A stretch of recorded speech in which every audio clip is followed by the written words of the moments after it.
Hi, I'm Donna Jordan from Jordan Fabrics.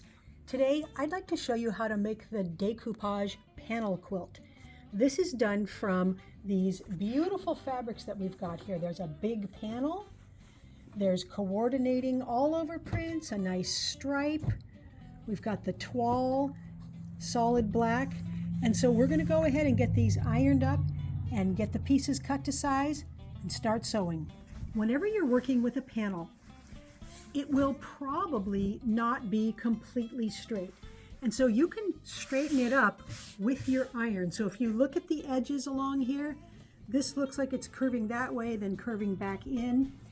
And so what I do is flatten it out first. And then I'm going to add some steam here and gently pull it in the direction that I want it to go to get it straight. You can use a spray bottle if you want, if it's very crooked, because sometimes they will come off the bolt quite crooked. Let's see what this end looks like. This one is actually pretty straight, but they do distort, so get it ironed as square as you can. The panel needs to be cut selectively. That's what it says in the pattern. That means we need to cut it to an exact size, but we want to make sure we center it. One thing you'll find with panels is, if we measure from this line here to the far line, it's 39.5, but it might not be exactly that amount going the other way. And I think this one is not quite exact.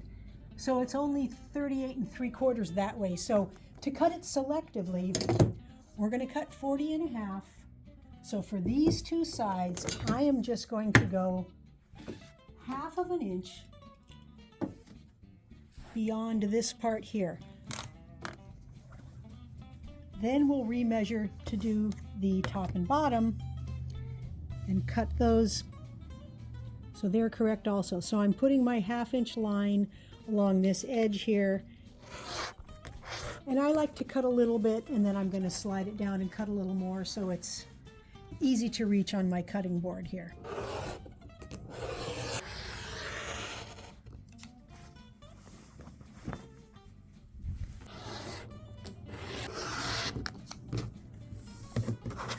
Now let's turn it and double check how big we're going to cut it this way. So it still needs to be 41.5 total.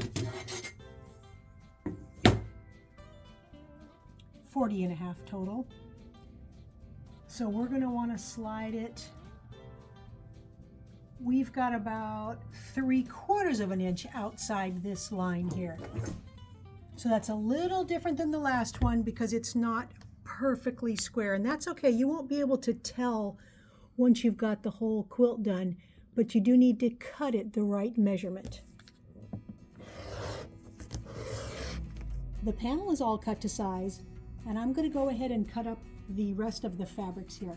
I can't give you the sizes because it's not my pattern, but it's very easy to follow.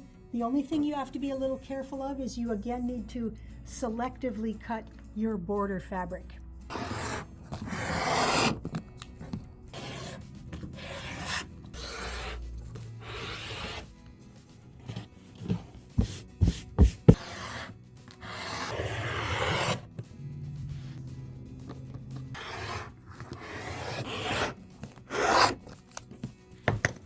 All right, everything is cut out now, and the first step we need to do for sewing is to take these strips and make some strip units. The first strip unit has 2 of the black strips and 1 of the white strip right in the middle. So let me set these others aside for a minute. Anytime I make strip units, I'm just going to be very careful that I don't stretch anything because that makes it hard to get the unit nice and flat. So I have done a lot of these, so I don't tend to stretch either one. So I'm just going to hang them up here and then grab it way far away here. So I'm holding about 20 inches all at once. Using that 1/2 inch seam allowance, and because I'm holding on here, neither can stretch.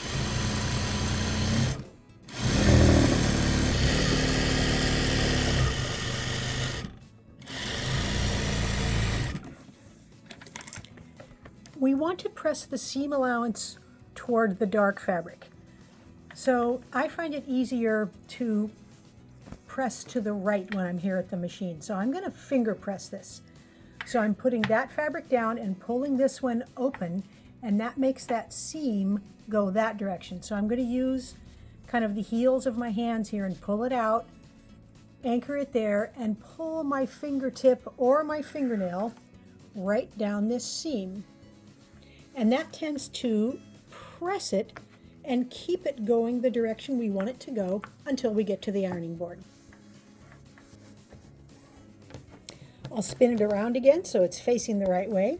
And now we will add that second dark strip on this side using the same method. I went ahead and made 4 of the strip units with the dark on the outside and then 3 with the light on the outside. And even though they were finger pressed, they still need to be ironed. So I like to smooth it out, make sure it's nice and straight on my ironing board, and then I will use a dry iron to make sure that that seam is flat. Same with this one. And then I like to add the steam afterward. All of the strip units are going to get subcut. So I'm going to put it on my cutting board, make sure it's on one of the lines here. And you can cut them one at a time, or you can take several. If you like to cut more than one layer, you can just stagger them. Don't put it right on top of this one. Move it up a couple of inches. Make sure it's on a straight line up here. And then we can cut through both these layers at the same time, and it will save us a little bit of labor. I've got all of the strip units cut up into smaller segments now, and we're going to take 2 of this style and 1 of these in the middle and make some blocks. Then we're going to make some blocks that are the opposite. So the opposite blocks have 2 of these with 1 of the dark on both ends in the middle. It's pretty easy to line up these intersections here because the seam allowances are going in opposite directions. So that helps it lay flat, and it also gives us something to push down on. When you know they're matched, you can just hold it with your finger, and you can feel if those seams are nesting there. Every seam allowance I'm going to press where it's mostly dark. So there's 2 dark ones here. I'm going to press it to that side.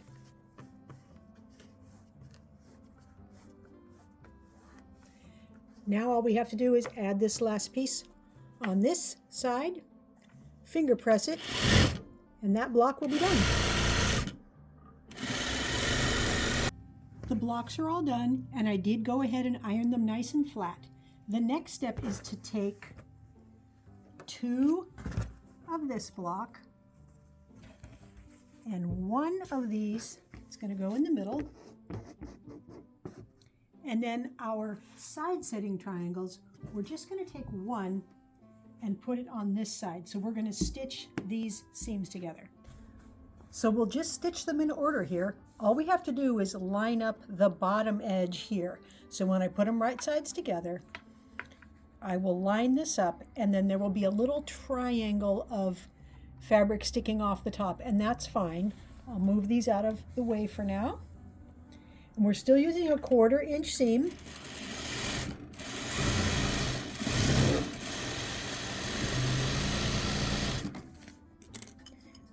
And I'm going to finger press these seams away from here because we've got 2 seams there, and the seam allowances, they're going to want to go in that direction anyway.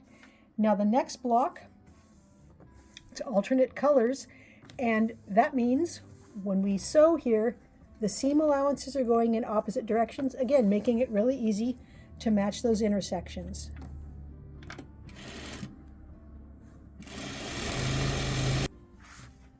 The next pieces we need, there's just 1 of these patchwork blocks, and it's going to go right in the middle here. And we need 2 of the side setting triangles. And we'll stitch these together. Once we have both those side setting triangles on, I'm going to finger press it just a little bit.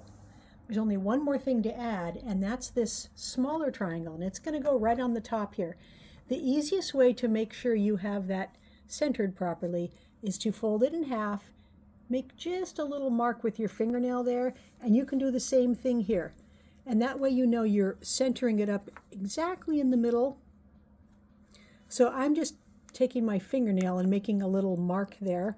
It won't show up very much, but I can see it until I get this set on there. So I'm lining up those little crease marks, and we will end up with about the same amount of excess on each end here, which is what we want.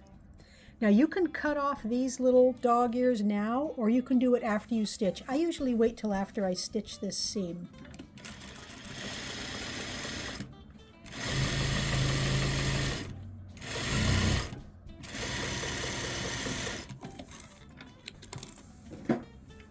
This is what I'm talking about. You can trim off that little bit of extra there and the little bit of extra here. Then we'll press this open. And you can trim off this little bit if you like also. The next step is to stitch this onto the first row. It's pretty easy to line this up because we've got intersections here that will match. So you don't have to mark it or anything, you just have to get those to match, and then the excess will come off of the ends here. So I'm going to make 2 of these units, 2 that look exactly like this, and then I need to make 2 more, and they're the same, but they have this last triangle on this side here. I've got the 4 corners all done, and it's kind of cool how they're going to get laid out. These 2 that are whole corners, they will go on the opposite ends. So one down there, one over here. Then these ones that were missing, to me it looks like they're missing a piece. Look how this is going to fit right there. This is going to slide right in there. Then the other whole one is up here. And then that other partial one, let's see how that fits. It's going to go right there, and these corners will meet. And all we have to do is get that center section done. Before we can put this panel in the middle of the quilt, it has a border that goes around it. It has a border with cornerstones in all 4 corners. So each one of these pieces, they're cut to the exact length we need. So I am going to pin it on here because it's such a long span. It's a little bit hard for me to hold that whole thing. So I'm just going to put a pin at the top, pin at the bottom, and a pin in the middle, and stitch this first border on.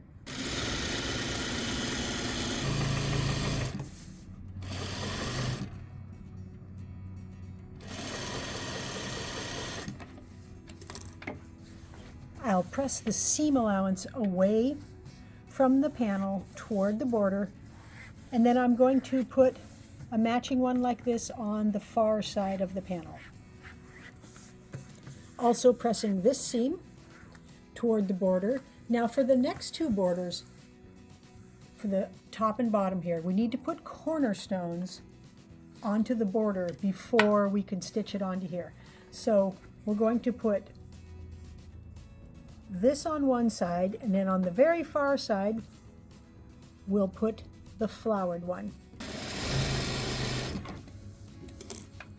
All the seam allowances are going toward that border. Now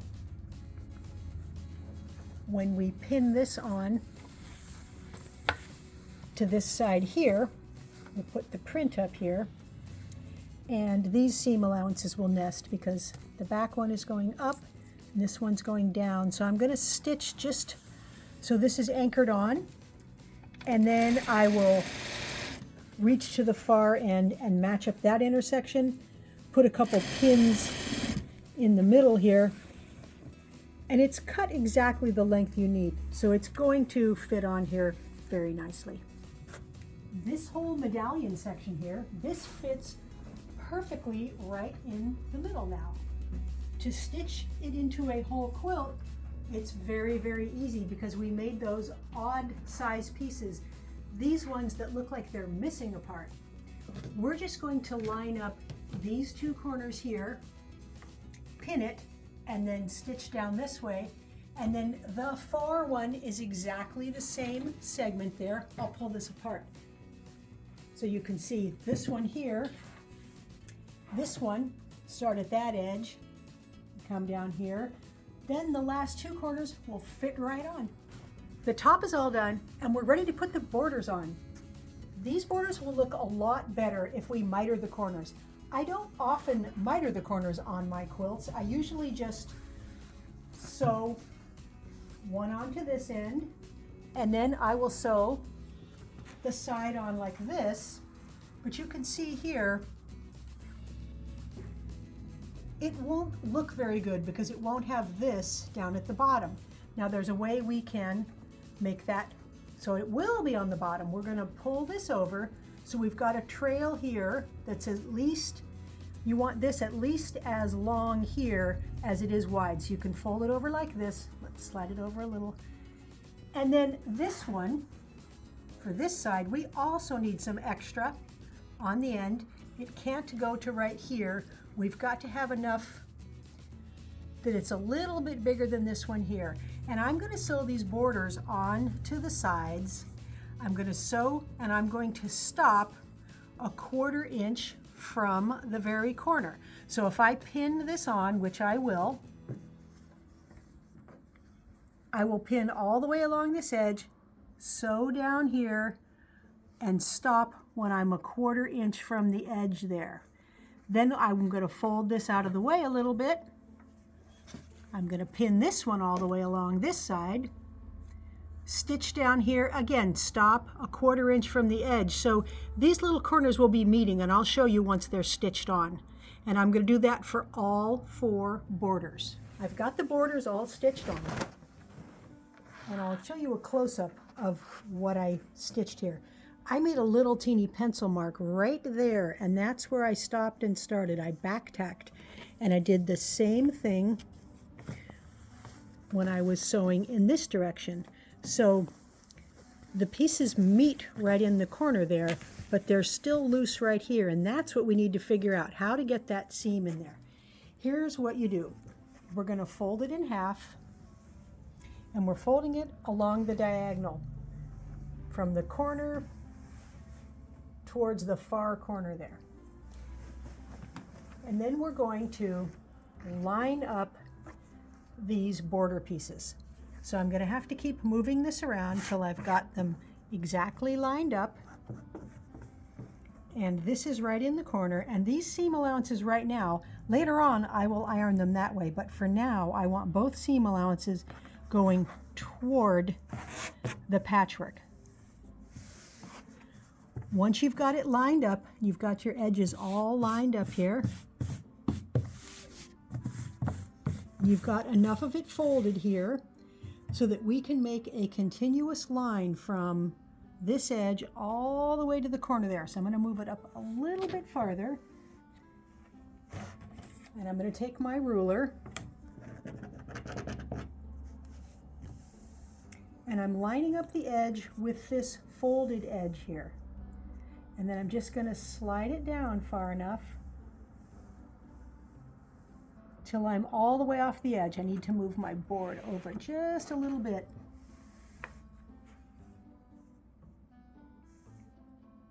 There we go. Now I'm going to draw a line here. I'm using a pencil. You can use a chalk pencil. It doesn't have to be real dark. It's going to go right to where you stop stitching. It's going right to where that pencil mark was that I made earlier.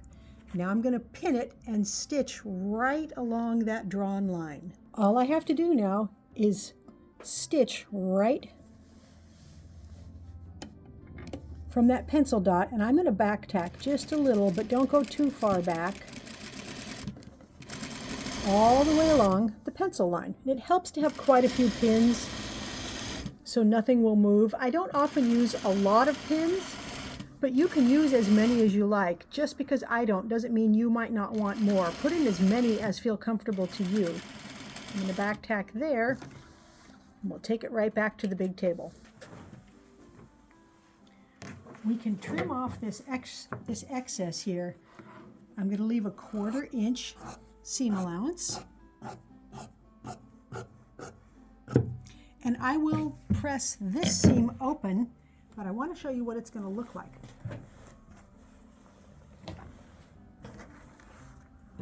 And there, we've got that nice border going all the way around here. I'll get the seam allowances pressed that way and pressed open. Then I'm just going to do the remaining 3 corners, and we'll get it loaded onto the quilting machine. I've got the quilt all ironed up and loaded onto the machine, and it's time to pick a thread color. There honestly are lots of choices that would look good. I don't think there's a bad choice. The black, that would be interesting. It's going to show a lot in the border here, but not really anywhere else. Yellow is going to blend in pretty much everywhere, even there. That's a good choice. Pink, again, you can't see it here, you probably can't see it there. You could go with a nice light silver. Still can't see it there at all, looks like white. If you want a little bit of color, you go with this peach. It just gives a hint of color, and of course you can always do white. I think I'm going to go with this nice cheerful yellow. For the quilting pattern, I knew I wanted to do something with flowers, and the flower that predominates is the rose. So this Maggie's rose, that will look good on this quilt.